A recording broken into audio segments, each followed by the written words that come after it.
Hey everybody.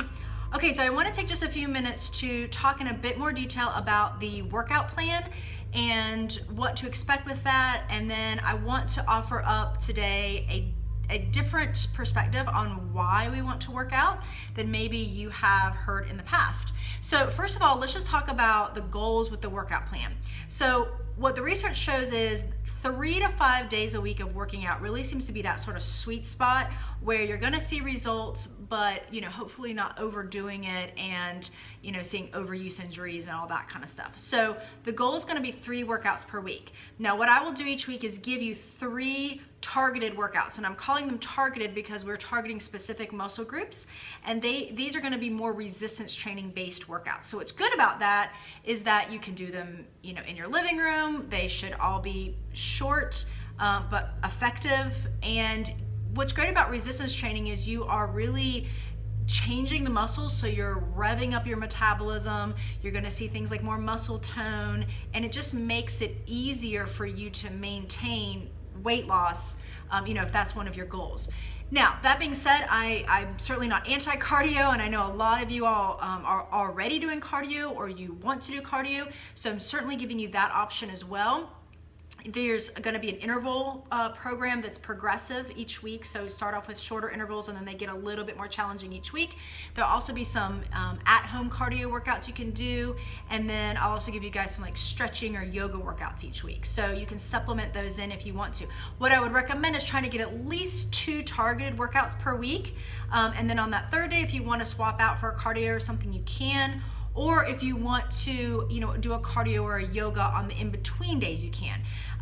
The other thing with that too is I would recommend giving yourself a day of rest between the targeted workouts, just so your muscles get a chance to recuperate, all right? But with those targeted workouts, I'm trying to get all the major muscle groups worked within the week. So you're getting, upper body, lower body, and core within each workout, all right? And then chest and back and shoulders and quads and hamstrings and all the ab muscles and everything within there. So there is a rhyme or reason to them, but at the same time, I don't want you to feel like if you miss one or you can't get in all 3, that it's the end of the world and just you've blown the week. You haven't. Always just do what you can do, okay? So that's really the goal with it, and anything counts. So whatever you can get in, do. Again, we are all about the positive in this program, and we focus on what we can do, and we're not gonna get all perfectionistic about it and worry about doing everything exactly right every week, because that's just not realistic. So that's kind of the basic setup of that. And again, I just encourage you, if you're not already doing resistance training, try some of these targeted workouts. And keep in mind too, you can mix and match different levels. So if you feel like you're mostly a level 2, but you might need to drop down to some level 1 exercises, that's great. Or if you're a level 2 and you want to challenge yourself sometimes with a few of the level 3, you can. Or as we go through the program, you might find that you move from level 1 to level 2 or level 2 to level 3. All right. So that's that. And of course, if you have any questions about that, please don't hesitate to reach out to me through email or text message or the Facebook group, and I'll gladly answer any questions you have. The last thing I want to talk about just really quick is that I want you to think about exercise and working out just a little bit differently in this program, because I think a lot of times, us women especially, we associate exercise with burning calories, how our body looks, sometimes punishment, like we ate something we shouldn't have eaten, so now we have to work out to burn off those extra calories or whatever.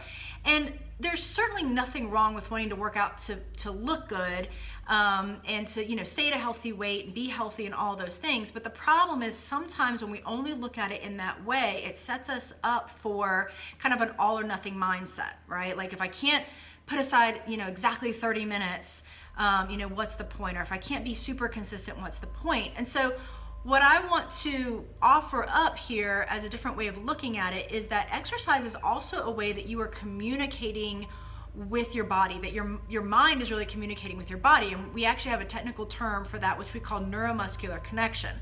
And so it's really the nerves talking to the muscles. So a kind of, I guess, more extreme case of this that will maybe help explain it is type 2 diabetes. So if you've had any experience with that, friends or family members, or maybe you yourself have struggled with that, you know that what that comes down to is an issue of the muscle fibers not being able to take up the extra sugar out of your bloodstream. And the reason that happens is because those muscle fibers become desensitized to something called insulin, which is a hormone that tells them that that's what they're supposed to do.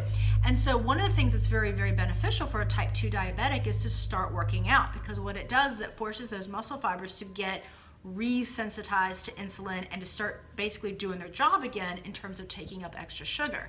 So that's just kind of one example, but even if you don't struggle with type 2 diabetes or blood sugar issues, your muscle fibers play a huge role in your body being able to process carbs and fats and proteins, and really being able to listen to the hormones in your body in the way that they're supposed to. So something small like, taking the stairs instead of the elevator, or, you've got 2 minutes while the water is boiling and you're going to get in a quick set of squats.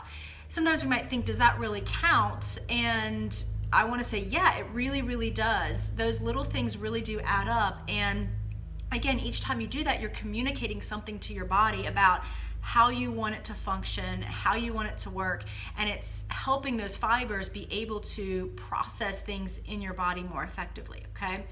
The other thing is just from a psychological standpoint, I know a lot of times I get clients or I get people in programs like this that have a certain image of themselves when it comes to things like exercise and weight loss and health, and oftentimes those are negative, right? Like they don't see themselves as somebody that's healthy or somebody that can really lose weight.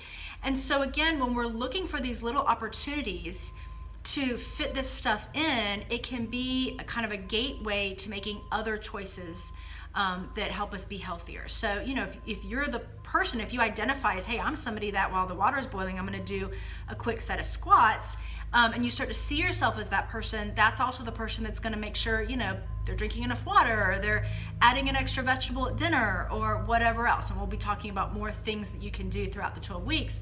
But again, that can just be sort of a trigger to, again, reflect back to yourself that you are, somebody that's healthy and takes care of yourself and makes those types of choices.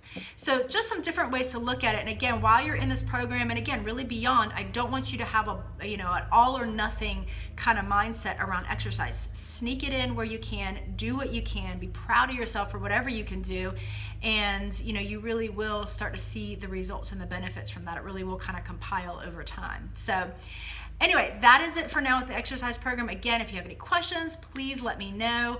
But I'm excited to see how it goes for you guys. And just keep in mind, each week we'll be adding in an extra exercise until we get up to 6. And then once we have a 6 exercise circuit, then we will start to, throw in some fun things like compound sets and supersets and compound exercises, and just find other fun ways to challenge you where you can get your workout in and still be a short amount of time. So, all right, that's it for now, and I will talk to you guys soon. Bye.